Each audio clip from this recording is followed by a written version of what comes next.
আমি একবার আমার দাদুকে জিজ্ঞেস করেছিলাম, আচ্ছা দাদু, আমরা কোনো কাজে ভুল হলে প্রায় সময়ই বলি জগা খিচুড়ি পাকিয়েছে। এই জগা খিচুড়ির জগাটা কে দাদু?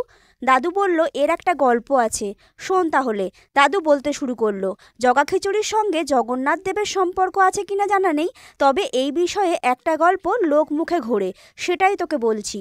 কথিত আছে জগন্নাথ নামে একজন বৈষ্ণব সাধক ছিলেন। তিনি সারাদিন হরিনামে মগ্ন থাকতেন।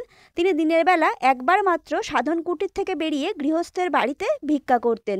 ভিক্ষা করে চাল ডাল আলু সবজি যা পেতেন সব একসঙ্গে সিদ্ধ করে রান্না করতেন ও খেতেন। এছাড়াও তিনি অভাবীদেরও খাওয়াতেন। জগা সব চাল ডাল সবজি মিশিয়ে রান্না করতেন, আর খিচুড়িও চাল ডাল মিশিয়ে রান্না করা হয়। স্থানীয় লোকদের কাছে জগন্নাথ বৈষ্ণব অপভ্রংশে জগা নামে পরিচিত ছিলেন। এই থেকেই জগার রান্না করা খাবার থেকেই জগা খিচুড়ি শব্দের উৎপত্তি বলে মনে করা হয়।